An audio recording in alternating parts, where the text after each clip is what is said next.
Don't be a train. Don't be a train. Don't be a train. Don't be a train. Don't be a train. Don't be a train. Don't be. That fucking jump scare me as well. That's the worst thing.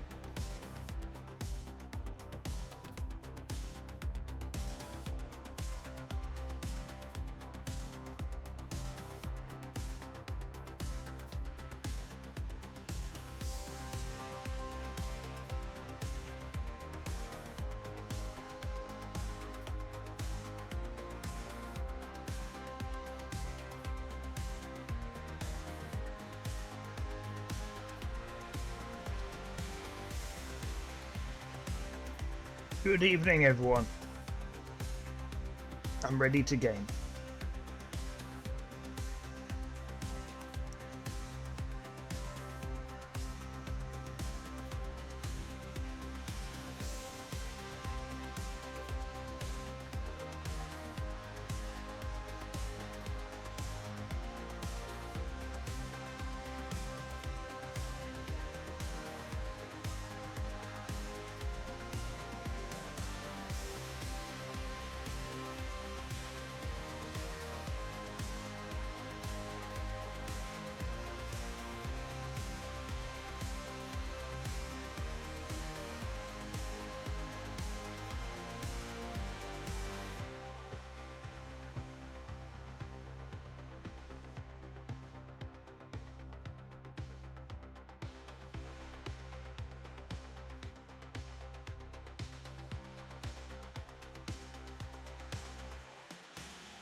Who's gonna win?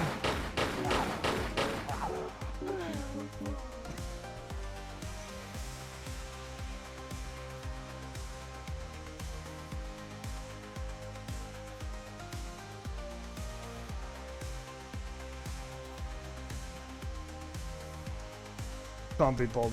Is it? Yes, yes, yes. It's the. Where is it? Where is it? I can do this. Where is it? This one.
Good evening.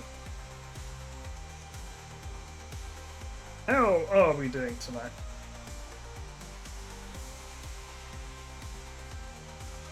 So this is gonna be a unique stream. This is the first time I've done anything remotely like this. I'm actually just gonna clear this word of the day now. Because this could be hazardous, given this this subject matter. Yeah, I'm kind of looking forward to this. Kind of nervous about this. So I'm going to quickly explain what's going on in this stream. So about so this all started like a month and like actually no, this started in July, basically. And like once I came back from the Salmon Islands, I wanted to do everything I could for like the sun. And I also wanted to do some kind of documentary. I wanted to educate. I basically wanted to talk about orcas, and educating is like a good way to do that, I think. And so, fish, fish. Hi, Sleepily. So, I actually put the orca documentary as an incentive to things, and then I just added it for forfeits because it's basically something I wanted to try my hand at anyway, and so finally I actually did it. Well, got it, and then so basically I wrote a script for a full documentary video that would have been about 30 minutes long, and so in the editing process, I'm like using a lot. Like I was going to be using a lot of different media sources, and it was just way more work than I thought it would be, and especially when in the back of my mind there was this feeling that I could just do this live. I could just do this live and it'll work. Then it's live. It's more raw. It doesn't have to be so refined. But we'll still be using the script. Good evening, Sleepily. How are you doing? How your fish? Reverse truth. Do you want to reverse truth? Or backup fish?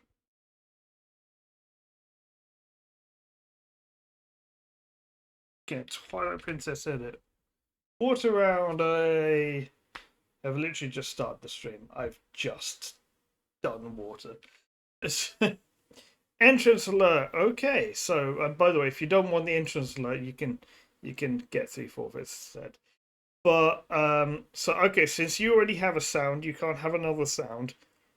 If you went with this, it have to be an image that shows on screen when you enter chat. So yeah, okay, send it into my DM. So this is going to be quite a. This is going to feel very unprepared, but it is quite prepared in terms of I got my knowledge straight.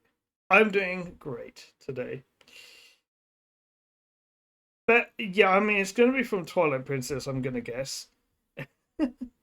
I'm doing great. I'm a little bit nervous for this. So let's jump into it. So okay. Now I will be using images online and also using some of my own. So, and I've not done these captures beforehand, so bear with me.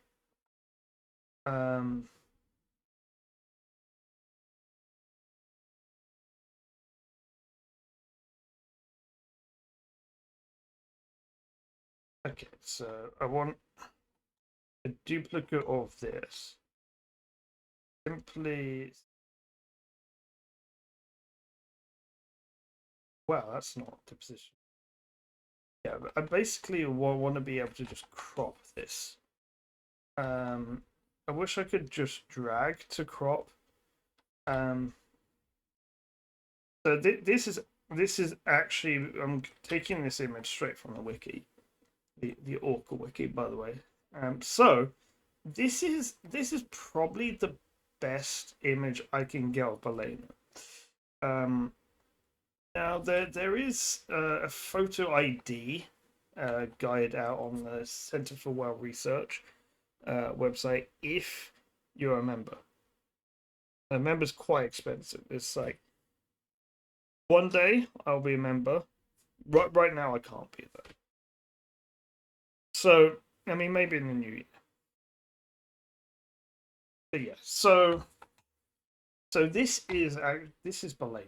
This is actually I have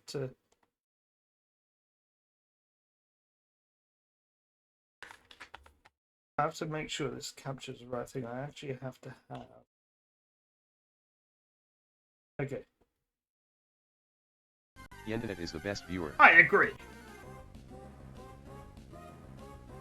This will most likely be an export to YouTube in a very full form.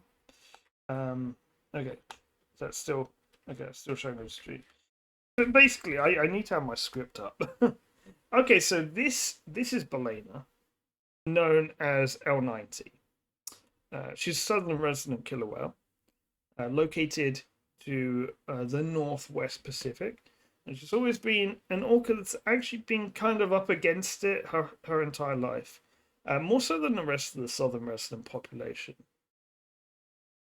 In though I think it was 2010 she was listed as a whale of concern, which basically means that she wasn't really like physically doing well.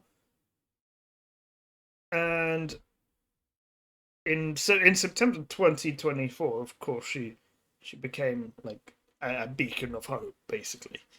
Well, we'll get on to that a little bit later. But like, look, every member for the southern resident killer whale population is important because they are a critically endangered. I want to say species because there have been arguments to split residents into Orcinus and Biggs into Orcinus rectopinus. So the southern residents live part of their lives in the Salish Sea. That's the area north of Seattle, and it extends into Colombian waters. And oh, you love Ballena. Well, this documentary is all about her. Well, I mean, it's not all about her, but it is kind of all about her. It's a big part is about her, and everything that's not about her is in aid of like explaining her story. So they're called residents because at one point they could be seen all year round reliably around the San Juan Islands, which is the best place in the world to see them. But unfortunately, well, no, nowadays many people would see the southern residents, and for it to bring a smile to their face, it was only half a century ago that people would see the southern residents and think dollar signs, as in how much they make by capturing them. They were numbering over 200 back before the capture era. They're now numbering. I can't remember the number. I always get this mixed up whether it's 75 or 85. I think it's the lower end. Yeah. The capture trade for aquariums and SeaWorld and places like that wiped out an entire generation of southern resident orcas. And the southern residents were by no means the only population targeted, but they got targeted quite a bit. The northern residents also got targeted. There is still a northern resident orca still in captivity, and she is very old now. So the chance of her ever being rehabilitated is non-existent. Now, Tilikum was actually not from either of these populations. He was Icelandic, I think. Yeah, the Icelandic orcas got targeted as well. The most famous Icelandic orca was Keiko, who was in the film Free Willy, and they made efforts to re-release him back into the wild, and he unfortunately made it only 3 years um, before he passed away. However, there have been couple cases where captive orca has actually survived being re-released. One case I know is she called Zika in Russia, where the Russians captured a bunch. This was about a decade ago. They captured a bunch of orcas, and some of them managed to escape. They'd been transported like 1,000 miles, and some of them actually managed to escape. And it was a BBC film crew that actually spotted this orca that had a weird tag on its dorsal fin, and I realized there was actually one that's captured, and that's how they know that this particular orca was able to travel 1,000 miles back to her original pod, and she's still going strong. The other one of note is an orca known as Springer, which is an orca I want to do a video on at some point. But I'm a little bit intimidated by that story because that is very heavily like political. Like not in like the really politics way. It's political in that like there's so many like local actors that are like trying to do different things, and everyone thinks they've got the right idea. Some people are just thinking about money. Some people are thinking about traditional stuff. And long story short, Springer's story is one that has a good ending. Um, she's going strong as part of the Northern Residents and already has a calf. Um, and she was basically she was captured at a young age, and she would have died if that had not happened. And she was captured temporarily to be rehabilitated, and she actually was rehabilitated. Um, with actually Orca Lab being quite heavily involved in that as well. That's a story for another day. Um, yeah, wiping out an entire generation of orcas, and we're seeing the damage of that now because there are very few like reproductive males in the entire like population. K-pod is completely decimated. Um, L-pod is the second biggest. I think L-pod might be the biggest pod. It's just that J-pod is the most active. So half a century does sound like a long time, but you have to realize that an adult female orca can potentially live past 80 years of age. And in rare cases, there have been orca females reaching triple digits in age. The most famous of this is J2 Granny, who was part of the J-pod, and she actually like set records with how long she lived. She unfortunately passed away about I think 9 years ago. But she was like so well known for researchers and she had lived through everything. So when talking about orca ages, one important thing must initially be mentioned. So orcas live in a matriarchal society with the offspring of the mothers staying with their entire life, staying for their entire lives with their mother in quite a few of the ecotypes. Now, this isn't the case in Biggs orcas. VIP Gamer, thank you for the follow. Welcome on in. So in Biggs orcas, this is typically not the case actually, because while their family bonds are quite tight, Biggs orcas live in smaller pods, smaller groups, and actually, I have a video to show a little bit later on. That actually shows what happens when a daughter, like she's gone off to make her own pod, and then quite often, like they'll have a family get together, and you'll see what happens when a daughter comes back to her mother and brings her pod, and the two pods intermix, and you basically have a party at that point. Now they actually have a term called a tea party, which is when at least 3 or 4 transient pods come together. Which I think that's quite fun. It's called tea party. You're leaving soon. Hope you're leaving to somewhere good. Hope it's not. I hope you're not leaving to go to work. That would suck.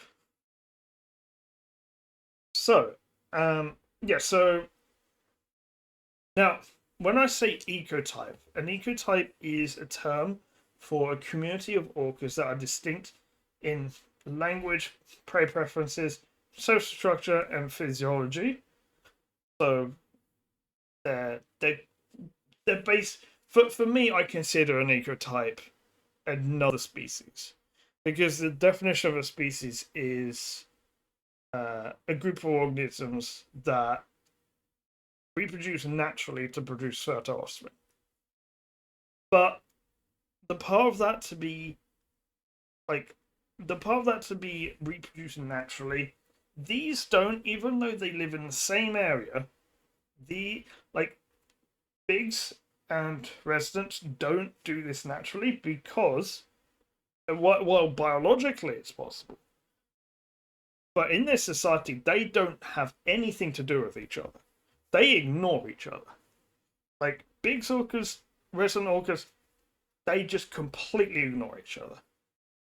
They don't even interact in the slightest. But so now here's the big thing with orca ages, that female orcas typically stop being reproductive around 40 to 50 years old. And this is roughly the same age span of adult males. But unlike almost every other species in the animal kingdom, the only other exceptions being humans and it's short fin or long fin pilot whales. I can never remember which one. They experience menopause. And even after no longer being reproductive, they continue to be beneficial towards their pod, looking after their own offspring, leading the groups, making use of their wisdom and experience, and they will babysit other orcas' calves as well. Yeah, it basically it takes a village in orca culture. So the southern residents, as an ecotype in general, stick to their mother's pods their entire lives. Although on occasion some individuals do deviate, but in a community where there are only 75 whales left, this number has changed in the last few weeks. And every single individual knows every other individual. Sometimes happens that they spread out. They're also fish eaters. And this leads to them being more social than big orcas. And probably in another video I'll talk about big orcas and explain why that is the case. So the family tree of the southern residents has been very fleshed out. with scientists able to work out who's related to who. With females, it is sometimes easy to know who the mother is, as the calf will usually be observed with its mother more than any other adult female.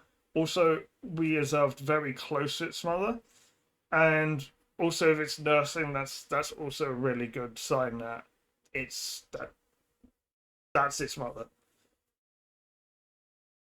Um, Now, scientists have also, in some cases, with especially with the southern residents, been able to determine who the father of certain members of the southern residents are.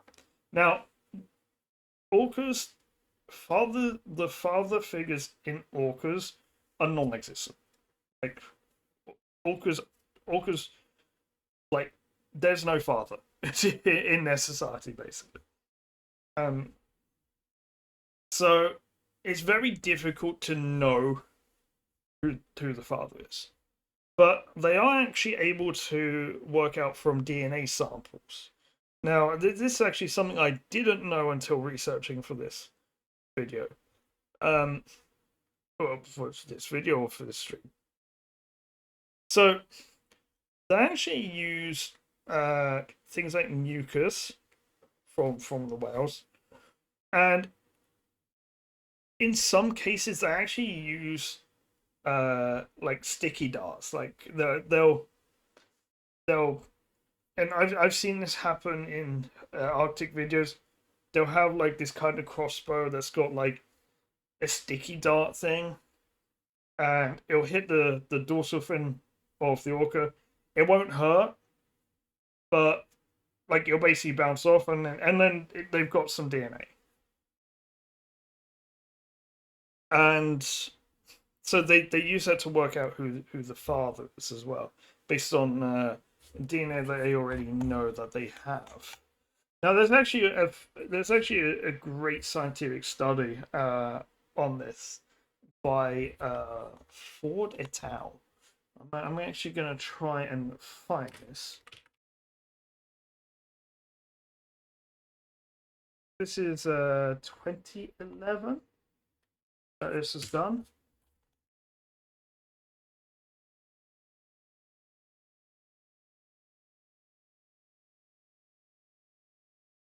And this is publicly available, this article as well.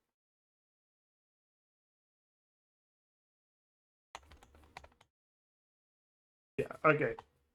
So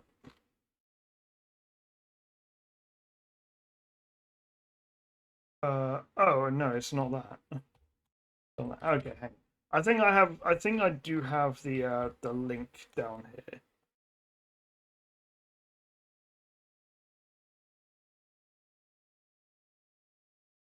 I have a link down here.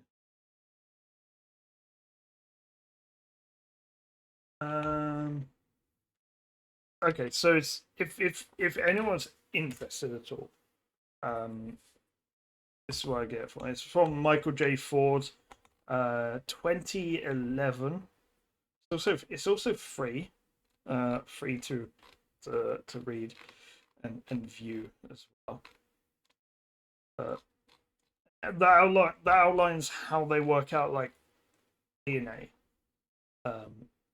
That's that. If you're interested in that, that's an interesting read. Uh, so now I have to show something else here. So I'm actually gonna temporarily hide this email.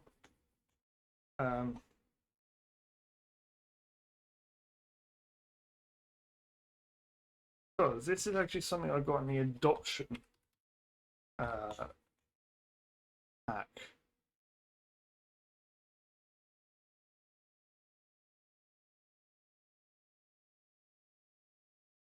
Where is it?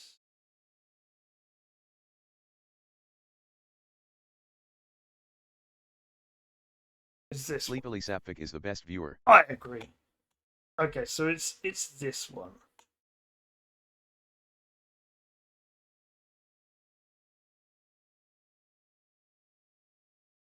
So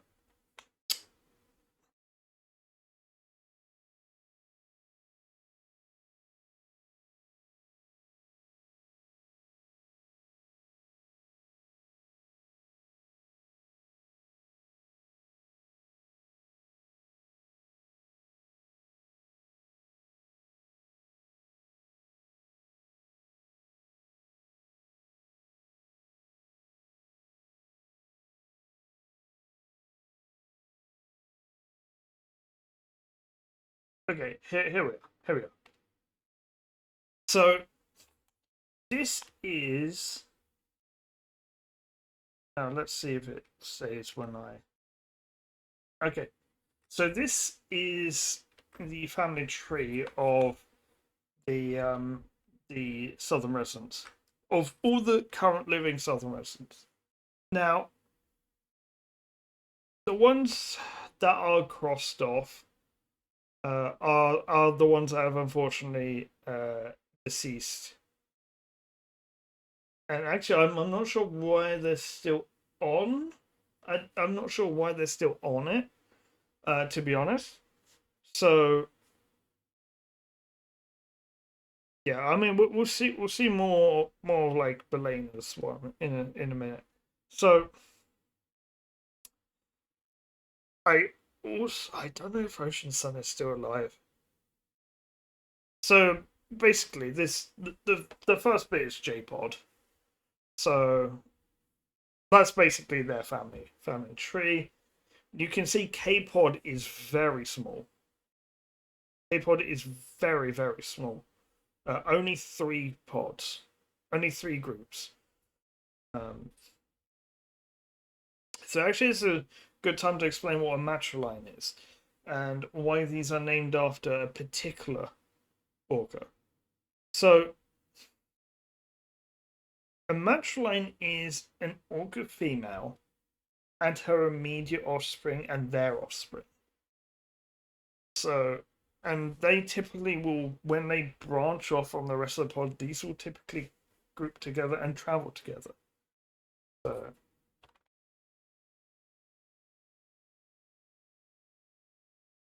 and then so for L pod it's a little bit bigger. L pod is the largest of them. Um, and so why is it important to see L pod? Because in the middle here you see L28 Baba's subgroup, Ballena, completely on her own. And yeah, right. Hang on. What's my script? Okay. Yeah. Now the reason why I covered orca families as much as I did for a documentary about one particular orca is to demonstrate one of the hardest things Bellena has had to overcome. This is Elpod's family tree. And as you can see, Belena's on her. And this was until August 2024, and unfortunately, I do believe it is the case now again. I wrote this script at the end of September. So Bellena was the youngest of her siblings, and from 2018 until September 2024 had no immediate living family after all of them had passed away.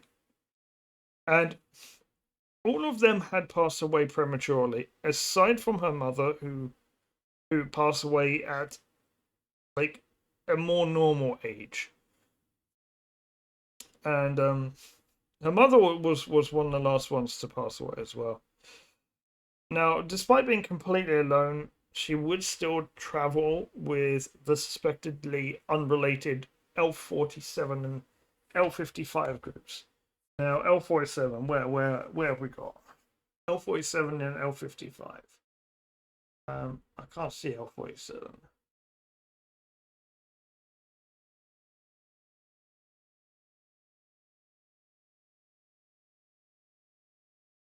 I can't actually see L47 here. And L55. Okay, so L55 is Nugget. So that's L4's group.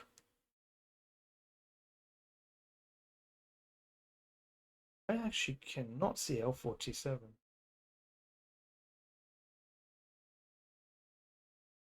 Can anyone see L47 on this?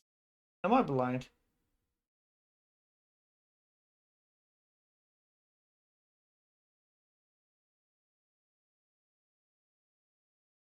Generally, they might not even be on there. It might be named something else.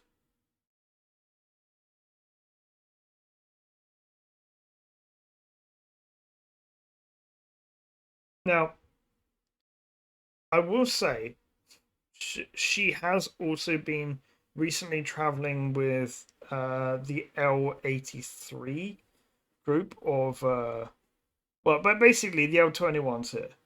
Uh, that includes Moonlight, Muncher, Midnight Magic, and Mystic. Actually, one of our adoption options was actually Magic. Um, right. Let me find something else that I can show as well. That'll be probably a little bit easier for LPod.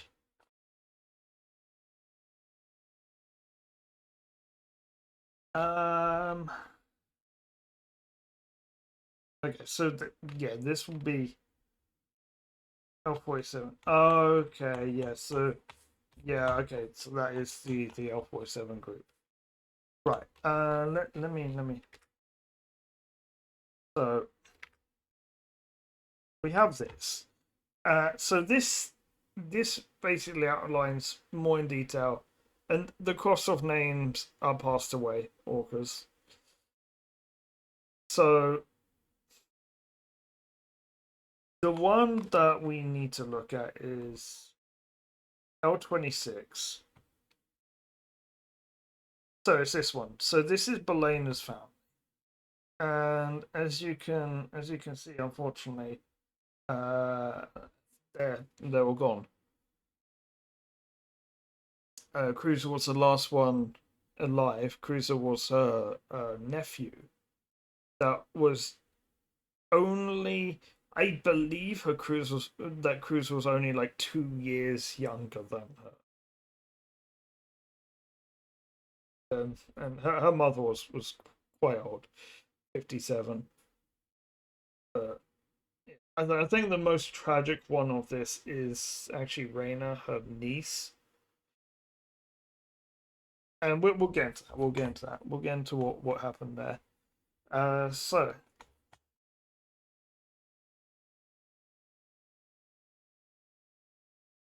where are we? Well, I've got some tabs up. So by 2011, I have also touched on this so far. By 2011, Ballena was in a concerning physical state for researchers. She was small for a female and was even suspected at one point to be struck by a boat after she was acting strangely. Uh, Now, more about this was on the Orca adoption thing, which I think you can find details of that in the Discord. A researcher suspects that she had been ill or close to giving birth. However, calf was never seen. In fact, her first recorded calf was L128 in September of this year. There have historically been orcas in better physical condition than Ballena that have perished. So this is why her health has been a concern. Now, okay, now we have to cover probably the most impactful part of her life, where it was very um, very well documented, let's say. So on October the 21st, 1997, an incident occurred while Ballena was only 4 years old, which would change the direction of her life and her pod indefinitely. All three Southern resident pods, JK and L, travelled into a bit of a bay called Dyes Inlet. At the end of the day, J and K and some of L Pod left Dyes Inlet, but some of L Pod remained. 19 individuals to be exact, including the entire L26 matriline, which is Ballena's family. Yeah, that's to say, Ballena's mother and her offspring, including Ballena. This brought huge attention by the public because this is quite a populated area, and many boats converged on Dyes Inlet to like have a look, and hundreds of people started crowding the shores, and particularly the two bridges on Dyes Inlet that basically cut off like the exit. So the 19 orcas wouldn't leave the inlet. Uh, After a few days, this started getting curious for scientists because, like, this is a golden opportunity for scientists to study them. The scientists study them because they know where they are. And they're there for an extended period of time. But every day brought in more boats and people, and it soon dawned on the scientists that these orcas were behaving oddly and were likely not staying by choice. And they were also running quite low on food there as well because the food had left. They weren't finding food there, and they weren't leaving either. And they noticed that every time they approached one of the two bridges, they would turn back into the inlet, um, leaving the son of infamous orca researcher Ken Bauckham to theorize that these orcas were scared to go under the bridge. Whether it be the build-up of thousands of people, hundreds of boats, or the noise that all of this caused. These orcas would have been very stressed and running low on food, and were showing signs of weight loss as well. And actually, you can tell when an orca is malnourished because you can start seeing like the head, the skull. It's like it's not so smooth, and you can start seeing that. And it's not a good sign to see that. So eventually, after a month of this, scientists were able to crowd the orcas under the bridge to escape. Shortly after this incident, Balena's niece, and I mean like within a few weeks, Balena's niece, L81 Raina, was one of several of the 19 orcas who have died in the immediate aftermath of this experience. In the following 10 years, Ballena would lose all but two of her family, all prematurely. Fortunately for Ballena, that while she was 4 at the time, one of the orcas that did survive was her mother. If her mother passed away, she might not have made it. Um, but her mother was able to look after her. And unfortunately, her mother passed away in 2013 at the age of 57. And this would basically leave Ballena alone with her 2-year younger nephew, L92 Cruiser, who she was very, very close to. Like, they would play quite a lot as well together. And he was her last living family member until he unfortunately went missing and was presumed passed away around 2018. Now, on the 15th of September 2024, as we know, um, and everything kind of changed for Ballena because in the previous days before that, L-Pod had been spotted leaving the Salish Sea, but one of them was spotted from the shore, seemingly on their own, off of Limekill Lighthouse, which is widely regarded as the best shore-based orca watching spot in the world. And actually, I can even throw in my own footage on this. Bear with me. It literally says in my script I can throw in my own footage. So I'm gonna throw in my own footage. I'm gonna use any excuse to throw in. Right, whereabouts is it? I think. Yes, it's this one. Okay. Let me get a very brief of that.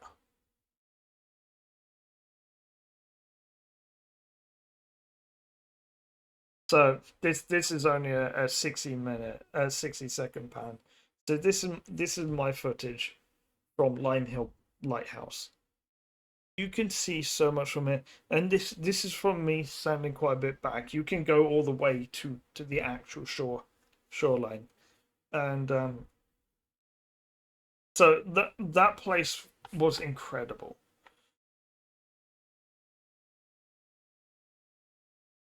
So they also have a webcam on that lighthouse as well. I don't know if it's on the lighthouse. It might be like just in front, but that's managed by the Orca Behavior Institute. And actually, I think the yeah no, I think it's no, it's Orca Behavior Institute powers the hydrophone, and then the Whale Museum is in charge of the webcam. So the orca spotted was L90 Ballena. But something was different this time because there was a much smaller orca beside her, a newborn. In fact, one scientist arrived on scene, taking photos and even aerial footage via a drone. They spotted fetal folds still on the calf, which meant the calf had been born in the few days before that. Some estimates are that it was born on the 14th, literally the day before. But it was unmistakable that Ballena was the mother, and it was an unexpected birth as well. Um, the calf was seen nursing, and both orcas were observed to be in good physical condition at the time. Um, Now, the mortality rate of calves in particularly southern resident orcas is it is painfully high, and especially for first calves as well, which is something I'll cover in a little bit. The calf was designated L128, and L90 went from being this lone orca on the sheet to being the head of the L90s in her own matroline. I'm not sure if this will still be the case. This might still be the case even if the calf is declared deceased. And now, by the way, if you want to see footage of Ballena with her calf, there's a lot out there. Just search on YouTube, Ballena calf or L90 orca calf, and you'll see it. Now, as I mentioned, as I covered yesterday, um, unfortunately, L128 has been declared missing, presumed deceased. Uh, some people presume that it was a female. Um, the calf was seen to not be doing well at all on the 5th of October, and Ballena was also not seen to be doing that well either. Um, she looked a little bit better more recently though, but her calf is no longer there, so you can make assumptions. So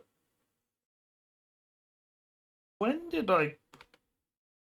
Okay, I was like, when did I cover photo ID?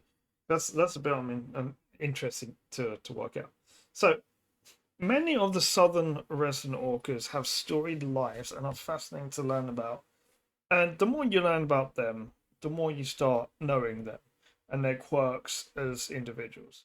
But for Ballena, is something a little bit more. Is because she is our adopted orca, and at the start of October 2024, uh, we symbolically adopted Ballena from the Whale Museum in Friday Harbour.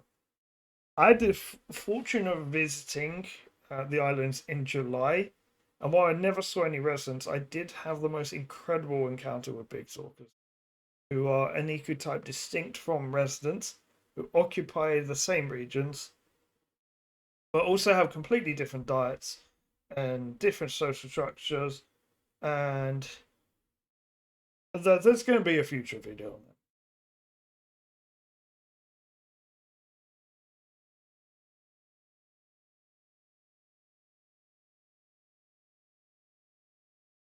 So while I was over there, I also visited the whale museum, as in the one that we have adopted from, in person. Now, I paid for my ticket, and I'm going to show off my ticket. I still have it here from halfway across the world. And so I paid for my ticket, and in a place, Friday Harbour, where you can't go 5 seconds without seeing the image of an orca or the word orca anywhere. Of course, my museum ticket had an orca on it.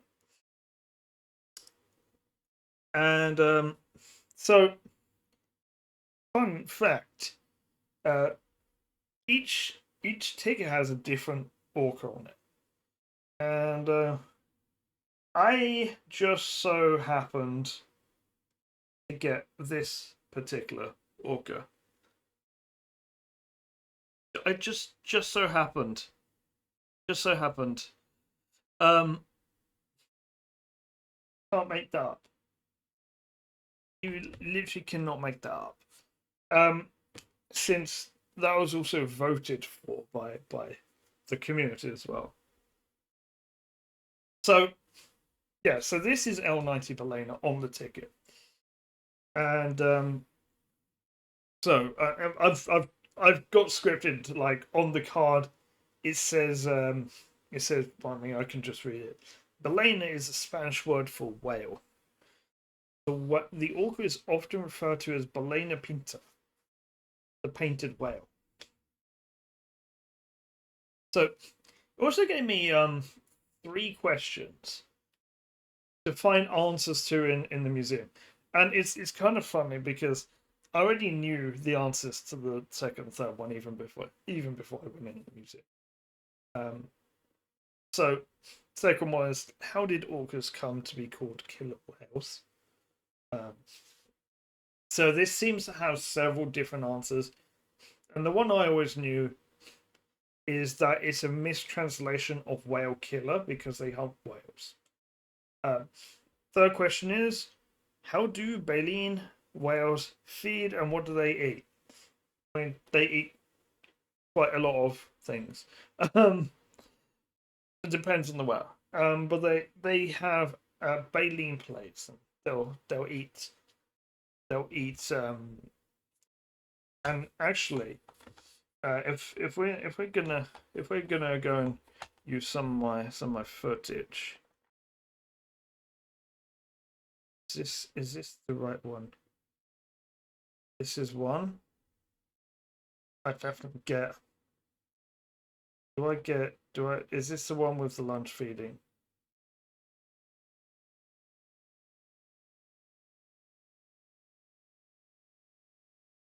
I'm trying to find the right video. There's one where I have a video of a minke whale eat. Might have one on.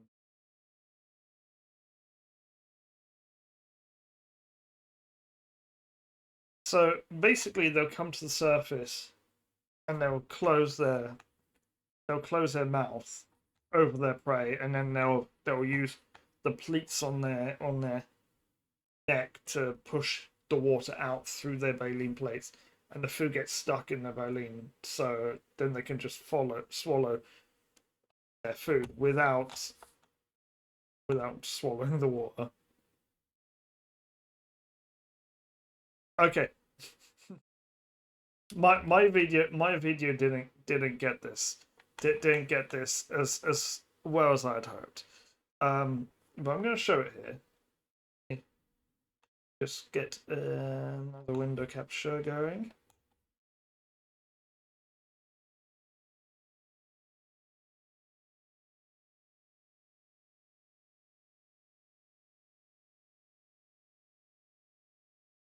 So,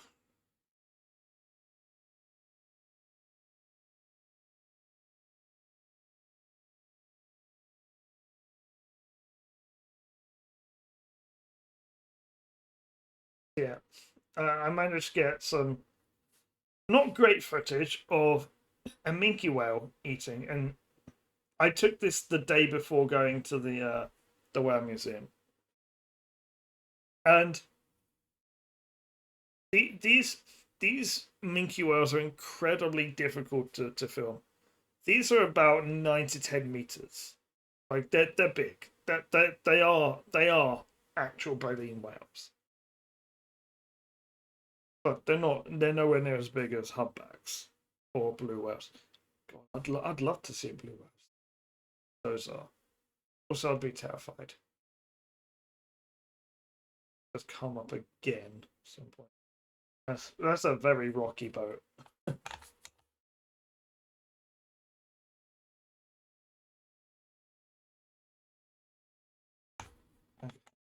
I wasn't properly zoomed in for that. I think I was looking and not filming there. Okay. So I already knew that. And the first question was the one that I didn't know. Who were Balena's mother and brother? Now, her mother is Baba, and her brother. Can I remember this? Can I remember this? Can I remember this?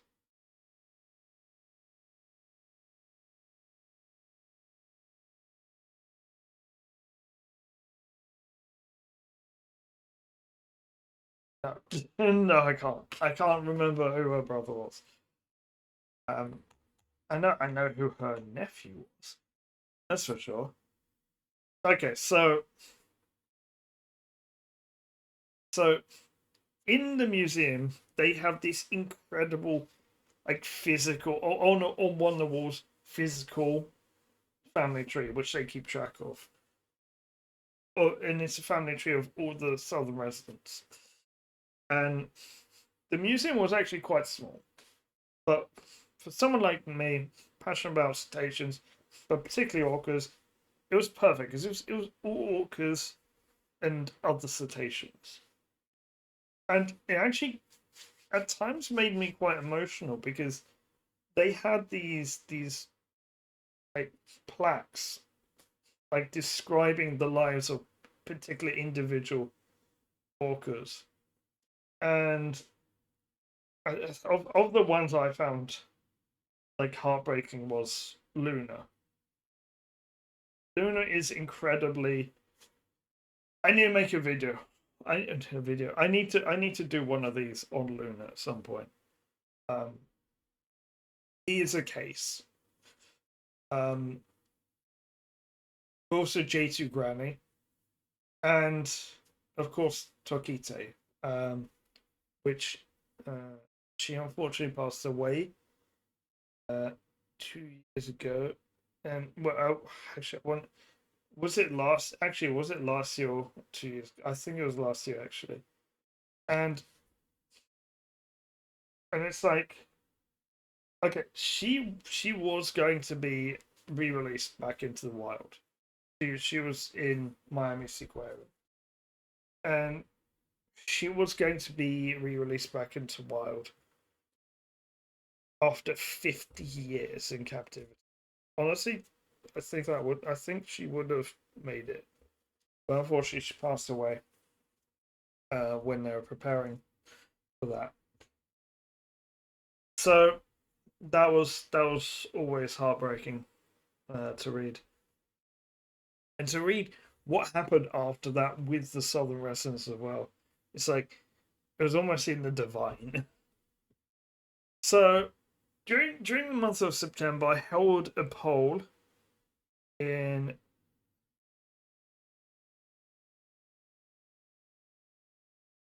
Okay, I'll take the question. Is it a myth that an orca raised in captivity can never be wild? I would say no, it's not a myth. And an orca that is born in captivity. I mean, it's never been attempted.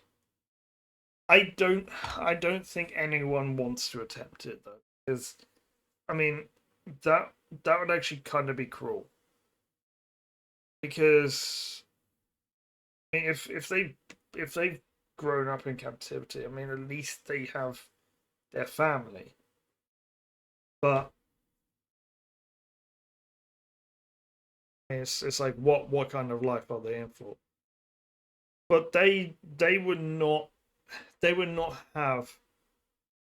It would be if they are raised like if they're born and raised in captivity. I would say it's nigh on impossible for them to be released into the wild because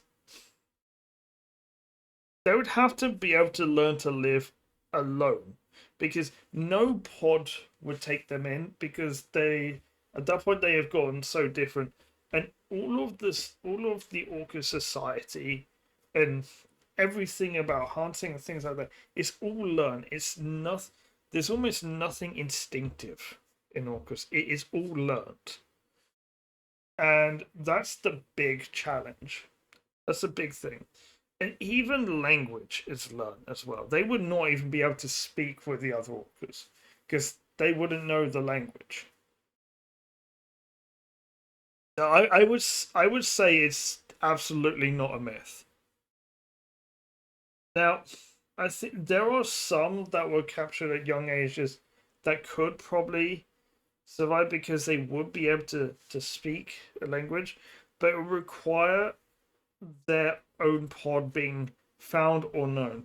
Now, this is how Takite could have been released because not only not only do they know where she comes from, they know the exact family that she comes from. They know who her mother was. They know where her pod is at all times, basically. And it's she was actually from L pod, and her mother, I believe her mother was Ocean's son, who might still be alive. And yeah, it's so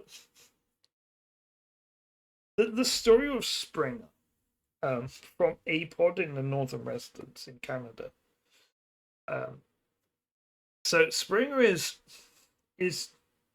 a very interesting story because so she was found on her own, and they suspect that her mother had passed away.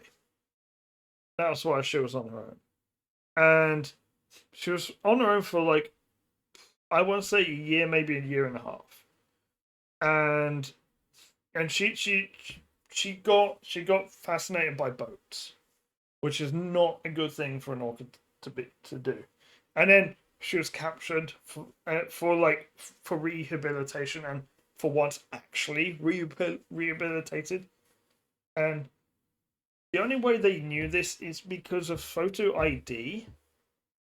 The photo ID is something I'm gonna get into very soon. And so photo ID allowed them to actually work out and her calls as well. Because the incredibly clever scientists up in Orca Lab, they know APOD's calls so well. They that they could tell this was an APOD orca. So I thought, okay, best thing to do, build a giant sea pen over in like in the north of Vancouver Island.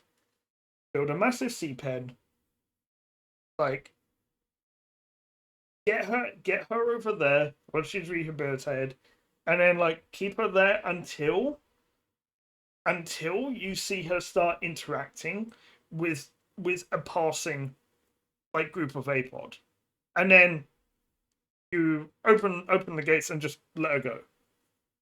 And that's actually what they eventually did. And she took a while to like find her feet with that pod, but she was basically adopted by another female in that pod. So not her mother, but like it was an adult female that basically adopted her as offspring, and was even seen like when Springer would go towards boats, this adult female would be seen like physically getting in the way and physically pushing her away from the boats, and which goes to show that like orca females do not teach their offspring like a robot. They are reactive. So and that shows incredible intelligence so during the month of September, I held a poll in my Twitch community, and I was going to adopt an orca on behalf of the community, and I did. Um, and I wanted everyone to feel like this isn't my whale, it's our whale. And Ballena was tied for first place in the poll for the first half of the month. And then the 6th of September happened, and we were in disbelief. Ballena had her first calf at the age of 31. And suddenly, an orca that a lot of people were concerned about became an orca that a lot of people were interested in. And I think she became the orca that the scientists were most interested in as well. So, following this story, researching lineage, and knowing the struggles Ballena has overcome, or for that fact, any orca won't be possible without photo identification. In fact, this technique, first developed by the late Dr. Michael Bigg, is now so widely used by both researchers and enthusiasts alike that the technique has even spread to other species of cetaceans, such as humpback and sperm whales. Now, I'm gonna do a little bit of an exercise here. So now I'm gonna give you guys an exercise. Let's see if you can identify an orca from a video that I took. So let me get the Biggs photo ID up.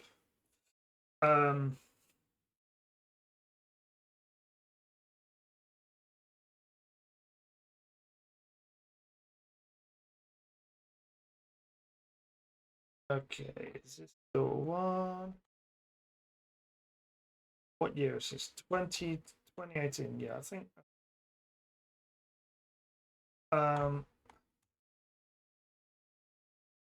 Yo, Leon! Oh my god, it has been years. It has been years.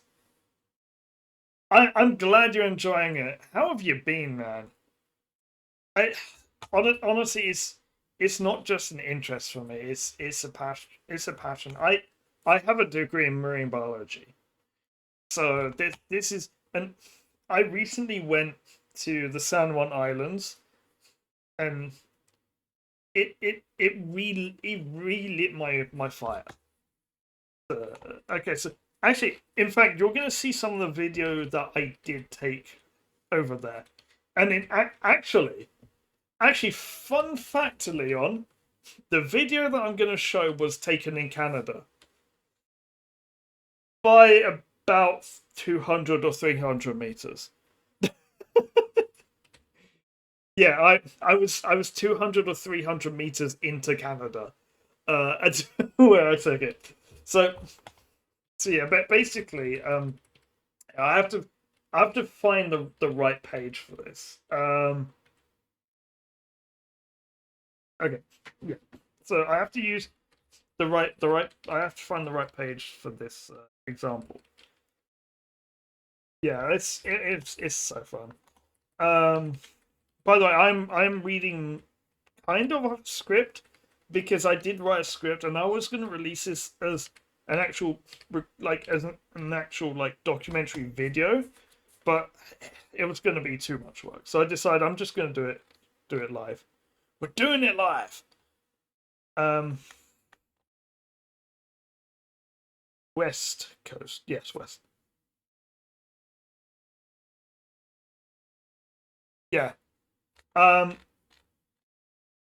it was West Coast. It was San Juan Islands that I stayed in America, but obviously, I mean, there's like 30 kilometers between the San Juan Islands and Victoria on Vancouver Island. Like you can look across and see Victoria. So there is a dotted line somewhere deep in the sea underneath there. And also, as I found out, not just a dotted line, but also probably a mobile tower, because on the American side you need 5G, and my phone didn't have 5G. But the second we crossed into Canadian waters, my phone explodes with about 20 SMSs because in Canada there's 4G. I get like 20 SMSs, welcome to Canada. And so we went into Canada so many times. And so basically the way that works is there's like an age-old treaty between the US and Canada in those waters where the rule is that there's there's free maritime travel, but you're not allowed to do three things. So when you're in the Canadian part and you're on an American vessel, um, like you don't need your passport or anything, but you're not allowed to drop anchor. You're not allowed to land on the shore, and you're not allowed to touch another boat. And it was actually so funny because like we were so close to another boat, and we could hear the guy on the boat was like, "Oh, don't touch us. We're in Canada." And I thought that was hilarious. Um, right. Shit, where is it? Okay, yes. Okay, it's the 99s. Right. So let me just get this up. Okay. So this is photo ID, and this is incredibly important. So to identify an individual orca, you will need a photo identification guide. This is one of those. This is free. However, for the Southern residents, it is not free. You do have to be a member of the Center for Whale Research, which I'm currently not, but one day I will be. I think you can also get it for like $20 as well. So yeah, and individual orcas can be identified by the shape of their dorsal fins, as well as any scars or gaps in their dorsal fins. Additionally, their saddle patches are also unique. And saddle patch is the greyish area just underneath their dorsal fin. And this can also be used. And lastly, their eye patch can also be used. Now, all of these identification signs change over time, with the possible exception of the eye patch. So the dorsal fin, it'll get bumps and bruises and scrapes in it. The saddle patch will subtly change as well. And their eye patches are also unique. Now, for photo identification, really you want left and right side images. So if I scroll down here, for the same group, you've got right side images, so right side dorsals and eye patches, and left side dorsals and eye patches. Now, these what we're looking at are these are big orcas. These are mammal eaters, and And what you see these lines are is like, so T99 is the mother of T99A, T99B, T99C, and T99D. And the years are their birth years. And actually, so these should have, one of these should have genders as well. But I think because this was in 2018 that this was actually released, they didn't know the genders yet. It's quite hard to tell until like later in the Orca's life, when like either they've got a massive dorsal fin or not, or you can see underside markings if they breach. There was actually one day, which I'm gonna actually show. I'm gonna actually show a video to show this point. So it was this day where I recorded this video, and this family was breaching for an hour, non-stop, and scientists that day managed to get positive gender IDs on 2 of these calves. Well, I mean, they're not calves; they're like juveniles. Because they were breaching, and they were able to get like shots of like the underside markings. So yeah. This was an incredible day. This is my last day there, by the way. and yeah, this is incredible. Now, the most incredible footage is actually what I'm going to use in this example. So, I'm going to give an exercise. I'm going to do an exercise here. So I want to photo ID 2 orcas in particular. Hang on. Let me see if I can force SDR. That'll make it easier. Right. Where's my script? Where's my script? Meant to be something. Yeah. So photo identification has to be both left and right side, taken at a 90-degree angle to the orca, so perpendicular, and at water level. So that makes it easier to take the picture.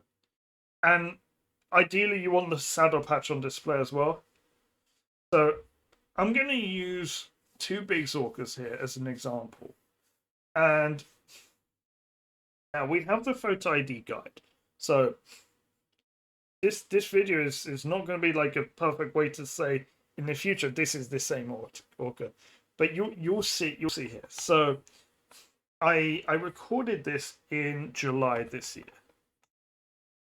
Let me make it bigger. I'm gonna say a phrase I'm not allowed to say there. Right. Okay. So I'm gonna play it, and I'm gonna play it through fully first time, and then I'll let you guys like have at it. So for anyone who's not seen it, this is like the best footage I took. And we were actually not allowed to move from here. Like we were stuck here for like 2.5 hours. And we were not allowed to move because they were so close and they just decided not to leave. They had just eaten, and this is a family gathering. This is 2 different pods, but the daughter, like the matriarch of one pod is the daughter of the matriarch of the other pod. So they're family. Now, okay. Eagle. Okay, I'll just let it play. Watch.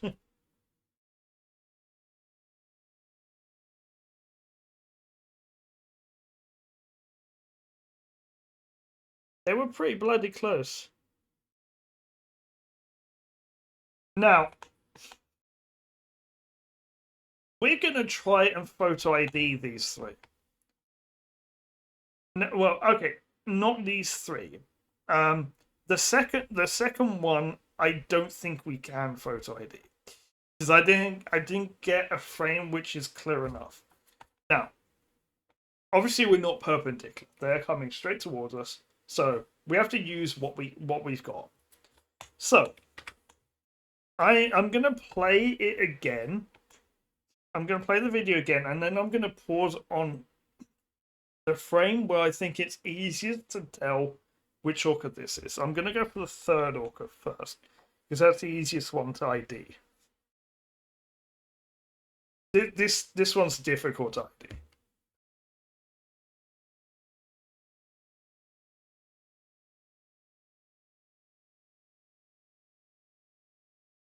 Okay, a little bit further back. Okay, we're gonna pause it there, and let's go back to our photo ID chart.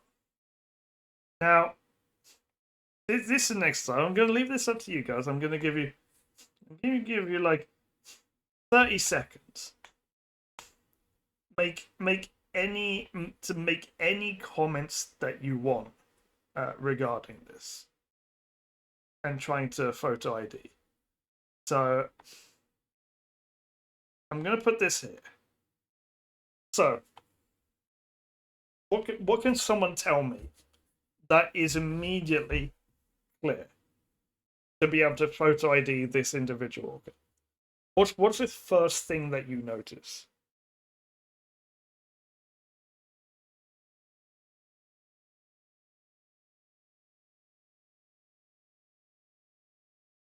And before everyone's gone lurking.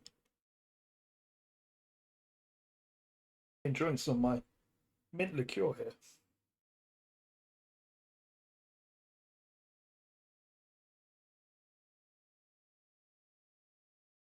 The chip in the dorsal fin.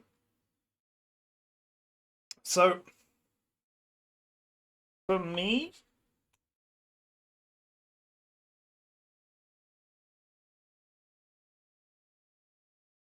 so the chip won't change over time. It won't get smaller. Because I mean this is a permanent scar that this particular orca has. But by the way, this orca is called Holly. just saying. Now you won't see that on the photo ID chart. They don't have their human name. So yeah, this one is quite easy to identify. Actually, we also saw her here as well. She's the same orca that was here. Now, for me, she actually has two nicks, and that's what makes it easier to tell. Also, I can confirm, Leon, you were right about the individual. So actually, let's pull it back in. So we see left side. By the way, when we look at the photo ID, we don't see the right side from here. We're only seeing left side, so we can only use the left side IDs. So actually, you can see how the eye patch is a little bit different if I zoom in. But this is more that it's changed over time. You can see there's this little dip at the front. And yeah, you can see here now there's actually 3 chips. And if we pause it here, like that is clear as day. That is clear as day the correct orca. Make this a little bit bigger. So that's how you photo ID. Now the harder one. Okay. So my first question will be, if this first orca that we saw, is part of. Okay, so I need to get.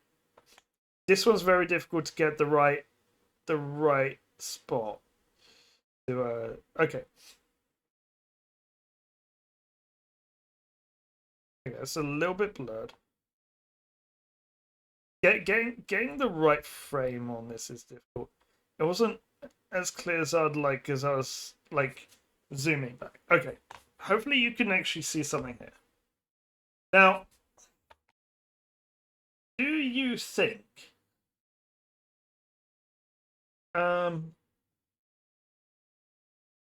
make it easier? Do you think this particular orca on the right is any of these on the left?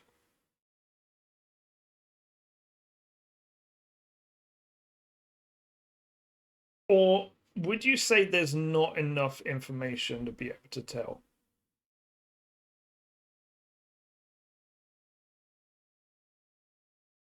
Actually, you know, I actually. So this is a really difficult one to photo ID because I'm even now doubting myself. I'm pretty certain I know which one this is. So I'm actually I'll leave this for a few seconds. See if anyone thinks that it's one of these individuals. Keep in mind there were two pods together this day.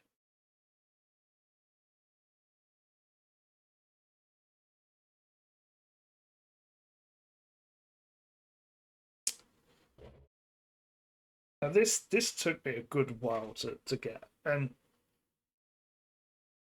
I'm gonna be honest, I wasn't able to photo ID her from this image. I was able to photo ID her in a different way. For me, it's not clear enough to tell from her dorsal fin and her saddle patch. And I'm actually curious about something. I'm gonna pull it back a little bit. Actually, actually, now, okay, now that I look at it, I'm okay. I'm gonna be honest. Now that I look at it, I think I might actually be wrong on this one.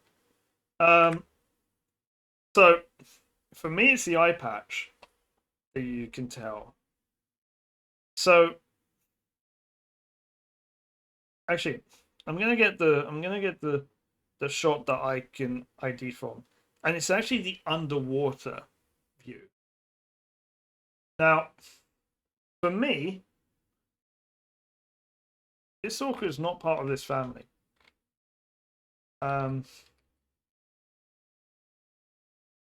so now I know what families to look at. There's a lot here, but I do know what families were involved in the area at the time. It's the T36s and the T99s, I think it was. Yeah. We need right side images.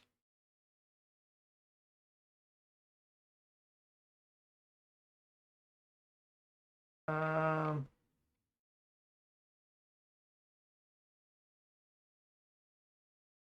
yeah, T36 is like this, not T36As.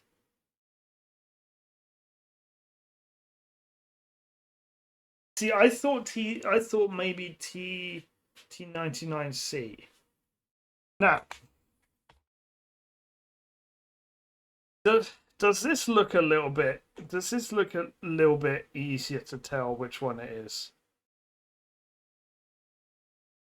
Based on the shape, of the notch in the fin and the saddle patch. I mean, this actually fills me with more confidence. I do actually know who. So,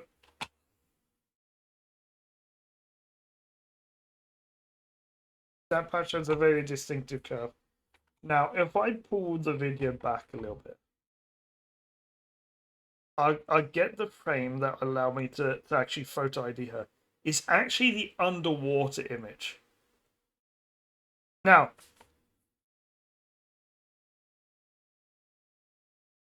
yeah, honestly, I think a lot of people are, and it's one of the hardest things to do. For me, the way you tell this apart is the eye patch.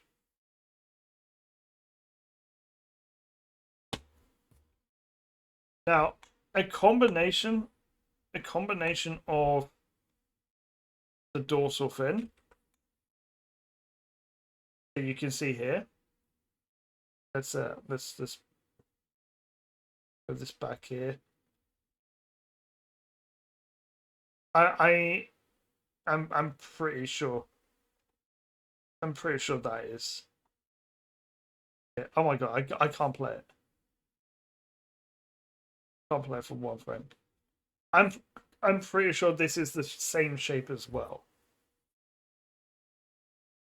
But it's it's also the eye patch that really gives this one away as well. Now, the eye patch could also be T36B1. But for me, I think it's T36. I'm gonna play another frame. Yeah, okay, so you can see it better here. You can see it better here. It's the back part of the eye patch. And honestly, this is easier to see than above water.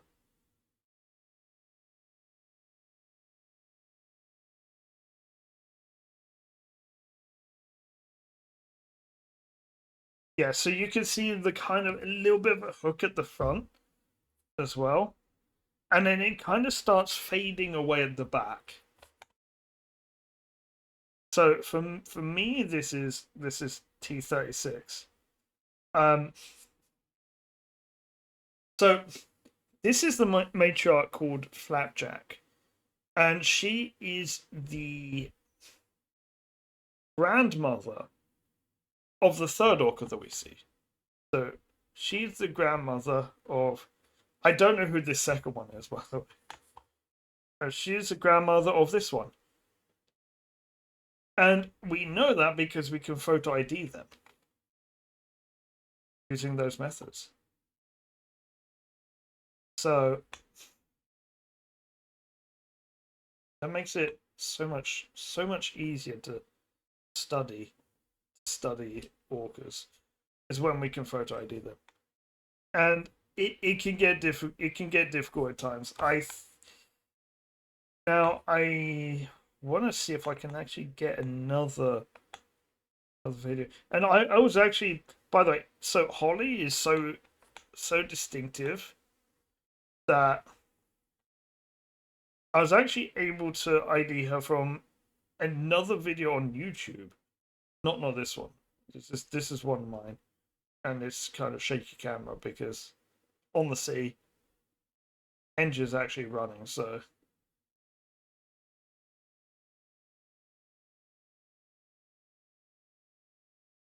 I need a better one. Might be this one, but you can actually see Holly, like the chunks missing in Holly's dorsal fin on one of these videos as well. It allows you to ID. Also, welcome to Canada. This is Canada-ish. I like to imagine every time we cross into Canada, it goes blurry. That's just my camera. Oh my god. Okay, this is infuriating. This is infuriating how blurry this problem with my camera. Oh my god. So bad.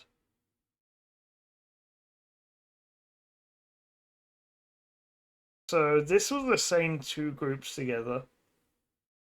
We saw them a total of 4 times. in 2 weeks. So that was pretty fun. Okay, this might be better. Yeah, this might be a better way of seeing them. Okay, you can't ID. That's too far. That's too much of an angle. Yeah, you have to really like get good perpendicular, like clear, and also like quite as well zoomed in as well. Which is why photo yeah, what's it called? Photo zoom lenses are good.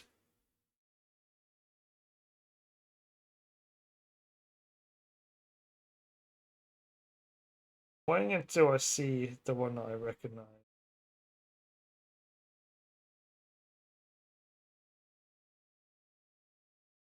So I think they have something underwater there. I think they're actually eating. I think one of them caught something. I remember that like I was looking in the water for something that I had caught. I think I might have caught a seal. Literally, whilst the camera was rolling as well. Okay, so that might mean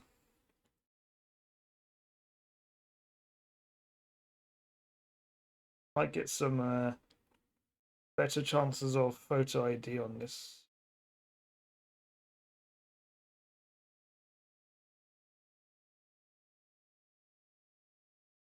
Oh, this one we might.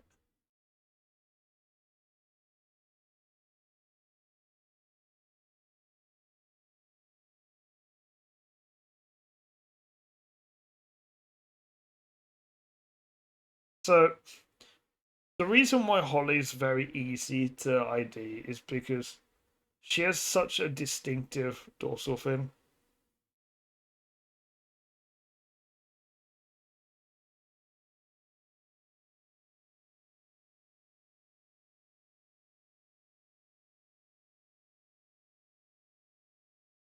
I could have actually probably photo ID'd that one.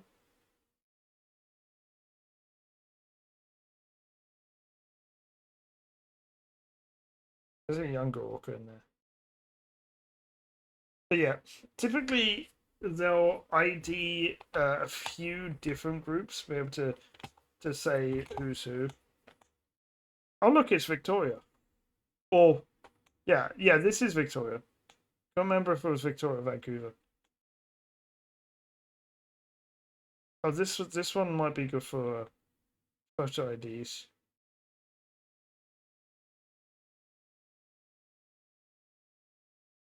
Pull it back.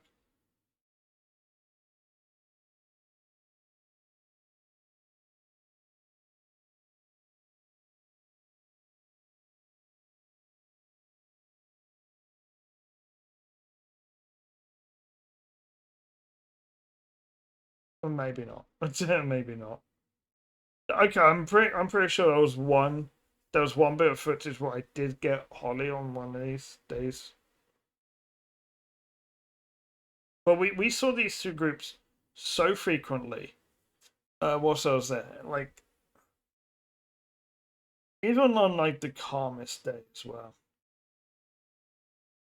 But yeah, we were with them for so long on that like second to last day. Well, right. Anyway, okay. Let's move on a little bit. So, where's my script?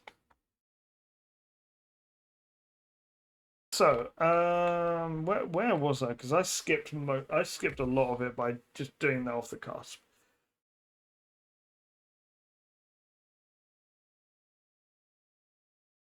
Okay, so, this technique is instrumental to conservation too.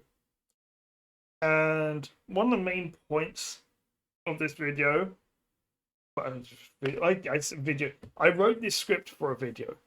One of the main points of this kind of documentary is that other than to educate, it's to shine the light on individual orcas that I'm very interested in and personally invested into. And because I'm thinking of these as individuals, I get really invested into their lives, and that then exposes me to the range of conservation issues that are facing the entire ecotype as a whole because I'm invested into that individual. For me personally, this isn't actually the case, but that's because this is really my passion. So it's not, I'm not looking at just one individual. I'm looking at 75 individuals population. But for anyone that's like not as involved as I am, this for me, I like the idea that this, and through the adoption thing, it, you are following the life of an orca and realizing that actually their life is quite interesting and very storied. And it kind of builds interest towards the whole, like the group as a whole as well. And every single southern resident orca has a story or has yet to write a story, and all of them are as unique individuals as we are. Now, the southern residents are critically endangered, facing mostly threats from food availability as their main prey, and are also critically endangered keys. Wow, I wrote that wrong. Okay, but okay, I'm not reading. I'm not reading this. I'm doing this off the cuff. So okay, so the one of the biggest threats is food availability because they feed mostly on a keystone species. A keystone species means the whole food chain revolves around that one species, and they are. So this is Chinook salmon. Now they do eat chum salmon as well, and what's the other one? I think it's chum salmon that's big at the moment, but salmon in the Northwest Pacific is critically endangered as well, and a lot of the problems are things like dams and stuff like that because it blocks the rivers for the fish. The fish can't spawn. There's not more fish. There's no food for the orchids. Now, this this is actually, it's so weird to think that it, the big orcas, the ones that eat mammals, they are absolutely thriving right now in the same, and they live in the same areas as the southern residents, and they are actually connected. The two ecotypes are connected through the food chain, and when one thrives, the other isn't doing that well. And the reason for this is that salmon are the keystone species, and salmon, they eat this one type of fish, and they keep that population in check. Now, the other type of fish is also eaten by seals. So when there's less salmon, there's less orcas because there's less stuff to eat, but also there's more of this other fish. And this other fish is eaten by seals, so that means that there's more seals. And when there's more seals, there's more for the big orcas to eat. So, but when there's more salmon for the southern residents to eat, and the salmon's eating the fish that the seals would eat, which means the seals are not eating that much. There's fewer seals and there's fewer bigs.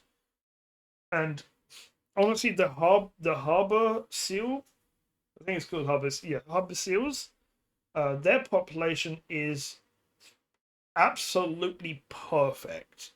Like ecologically speaking, their population in the area are absolutely perfect. They are at their carrying capacity and not much higher than that. So another issue is also a non-native invasive species of Atlantic salmon. And I'm in this Discord with a marine biologist.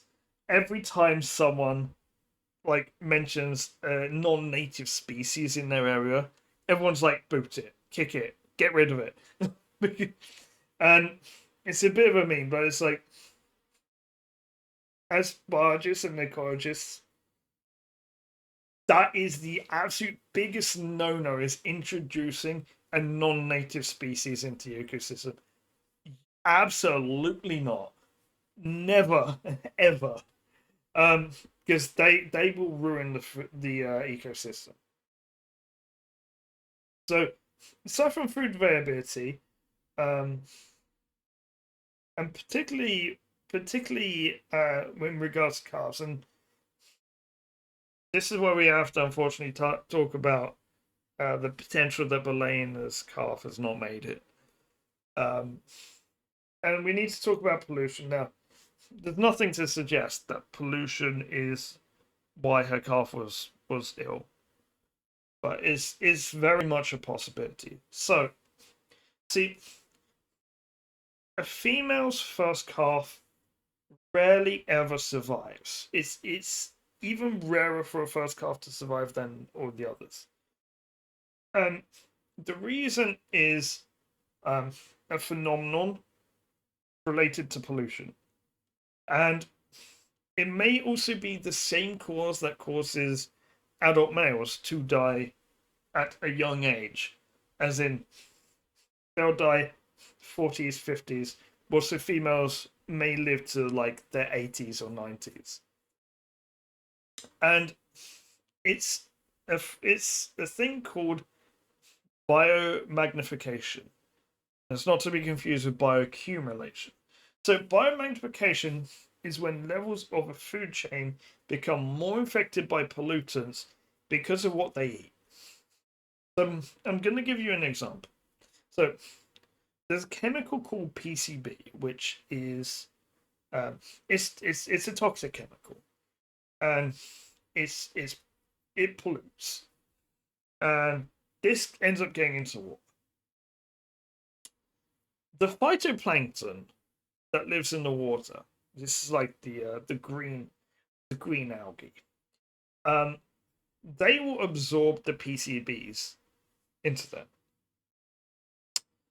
They are then eaten by the zooplankton, who absorb the PCBs by eating the phytoplankton and obtaining the PCBs that were in the phytoplankton.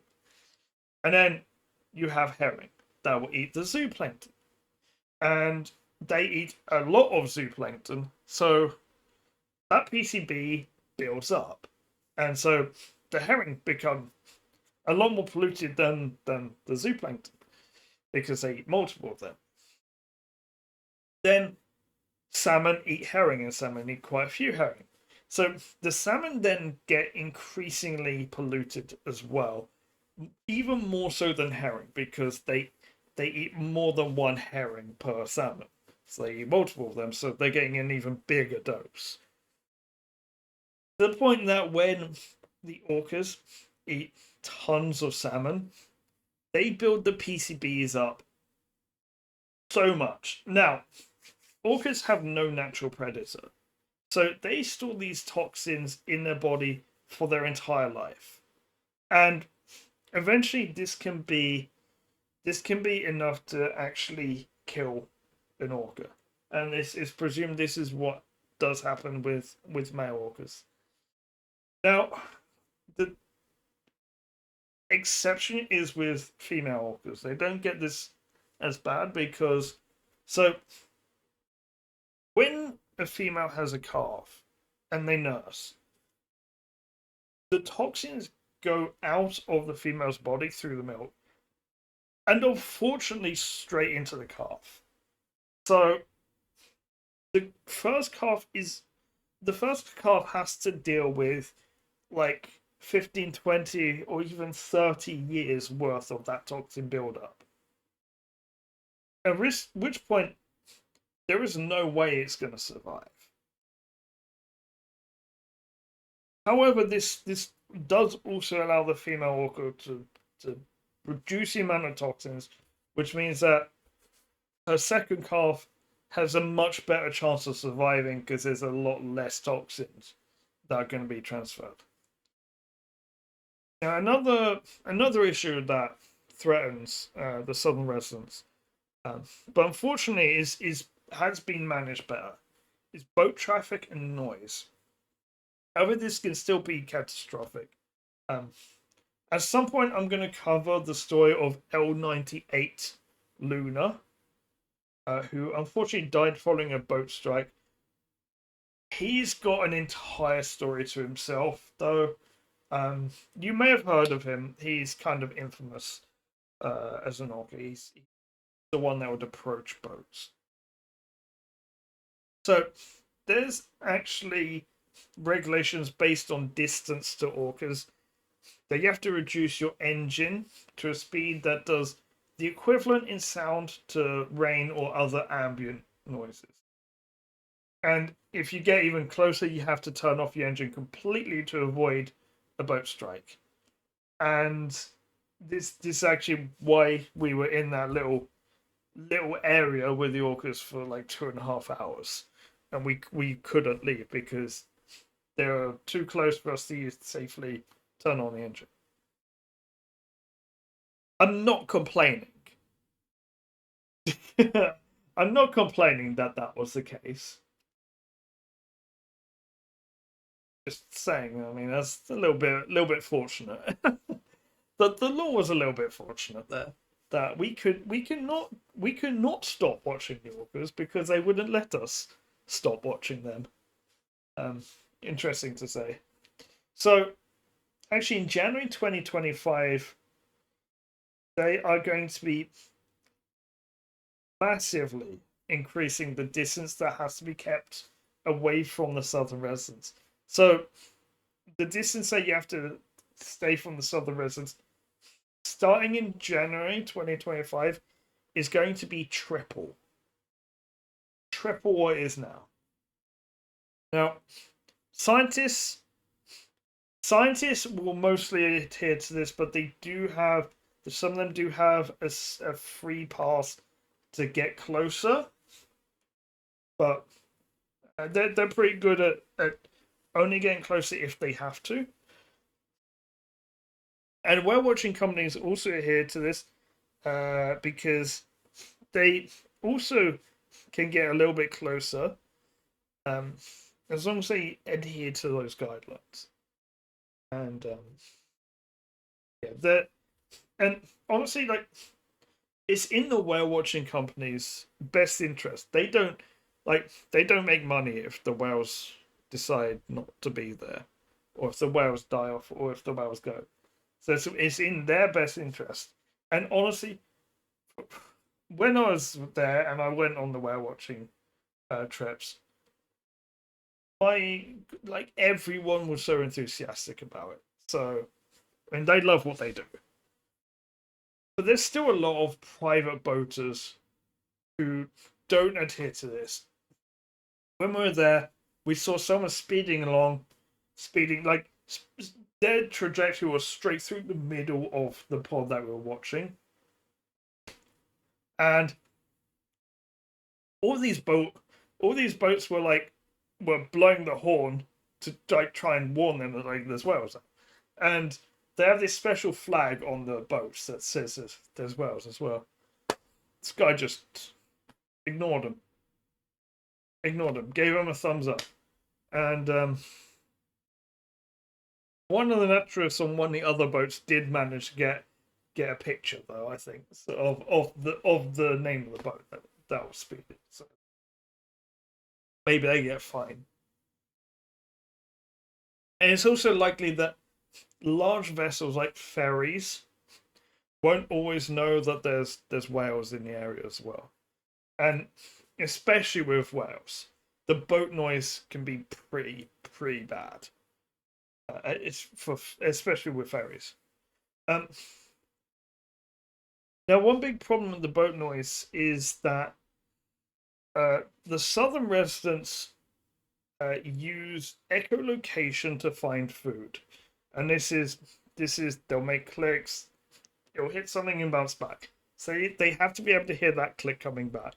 And if there's a lot of noise pollution, that gets quite difficult to be able to hear those clicks coming back. And that affects the southern residents so much more than the bigs, because the bigs don't use echolocation that much. In fact, the bigs are almost silent all the time. And the reason for this is the prey that they hunt. So bigs hunt prey that have good hearing and are very intelligent, while southern residents hunt fish. So, like, if you're trying to hunt a porpoise and you're using echolocation, well, guess what? The porpoise can hear that, and the porpoise can also use echolocation. So, at that point, it's like, okay, what you've just done there is you've announced your presence. So the porpoise knows to start getting away. Whereas if you sneak up to it, you're more likely to catch it.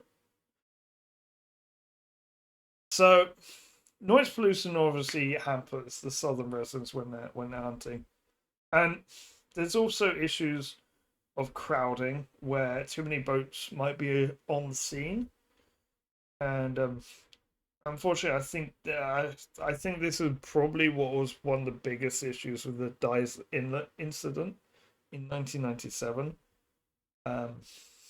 which was almost certainly the direct cause of one of Balena's sisters to pass away. Balena's niece, her only niece, to pass away.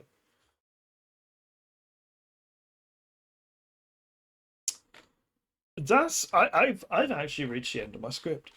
But yeah, that I think that's all I've got.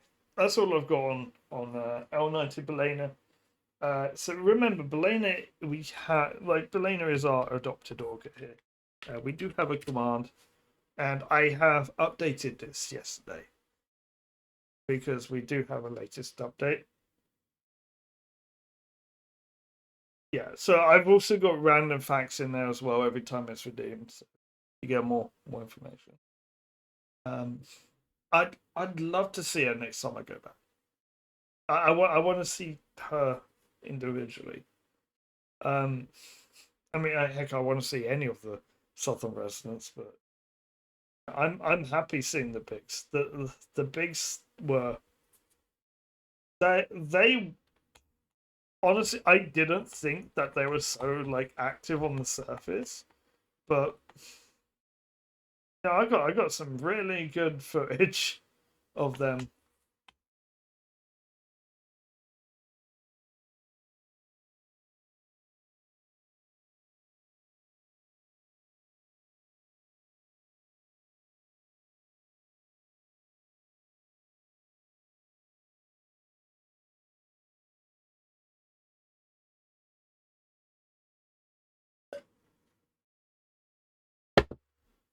Okay, so for the rest of the stream, I was actually gonna do some songwriting.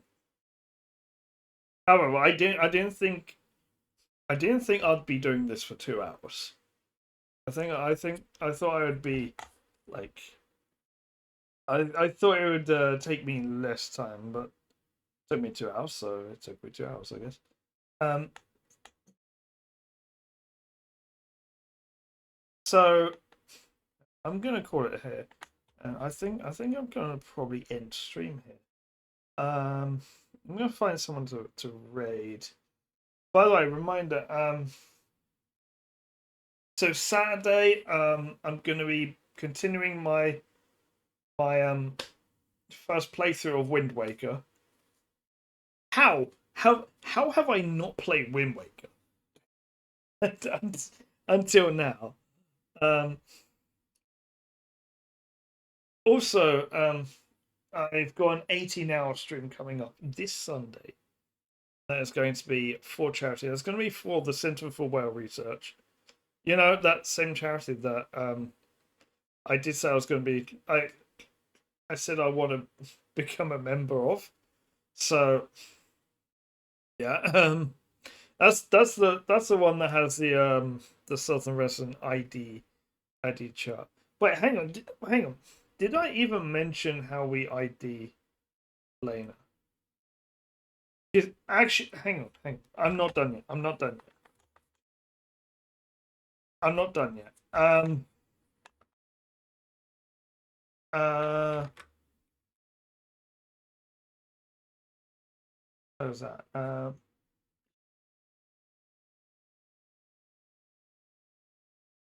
So there is.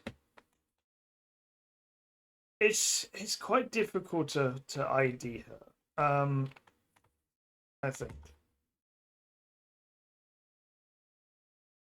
So I need to get the.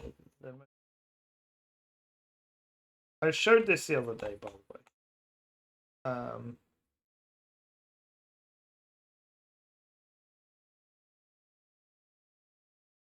I've got photos here.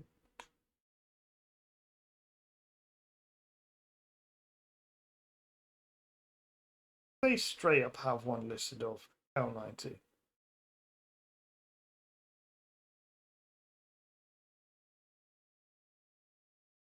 They do. Okay, they actually do have a photo here that was taken on the 29th of October. Okay.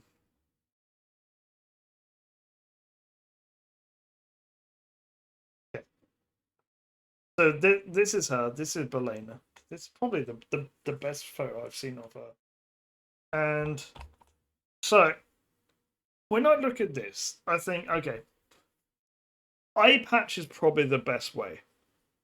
Eye patch is probably the best way to ID her, but she also has quite a tall dorsal fin for a female, and it's got a distinctive curve near the top. The saddle patch would be very difficult to ID her with because kind of the same as a lot of others. It's not distinctive enough. Um,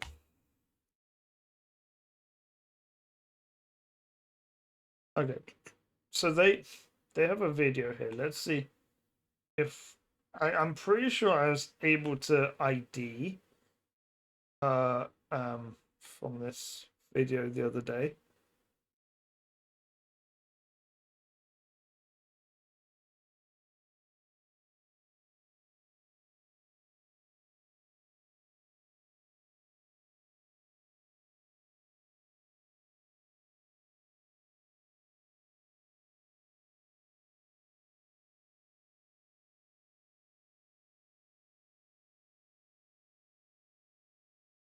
I think she's the one down.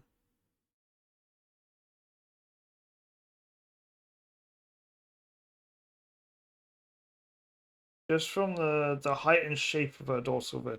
See that this one that comes up from below, just below this this male. Yeah. Okay. So it's it's quite difficult to see. Hang on. Uh I have to do this.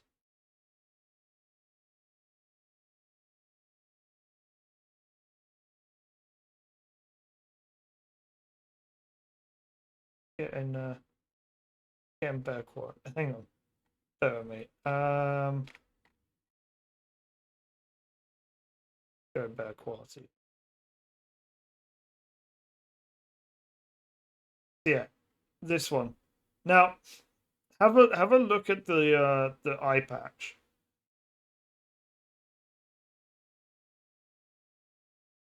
And also the shape of the dorsal fin. So the shape of the eye patch for me is this.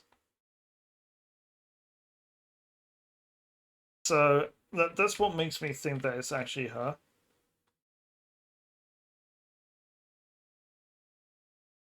Yeah. So they were able to ID her on the 29th of. Right. Anyway. So I mean that's how I would ID her. So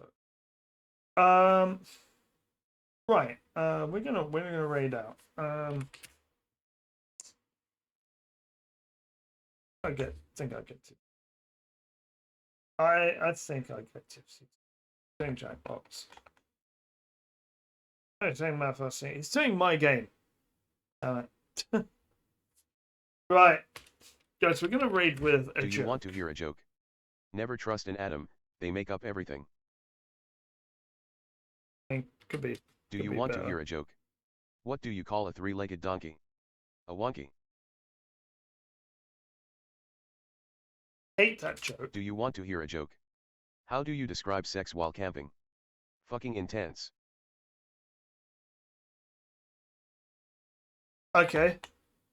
I mean, if there's anyone that I use this joke on, guys, have a fantastic night. I'll be back on Saturday with some Wind Waker, and then on Sunday with a marathon stream, raising money for charity with some incentives as well.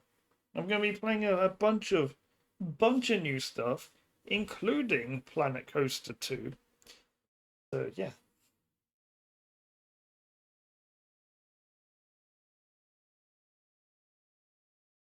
Yeah, right, I like the most unopportune moment here.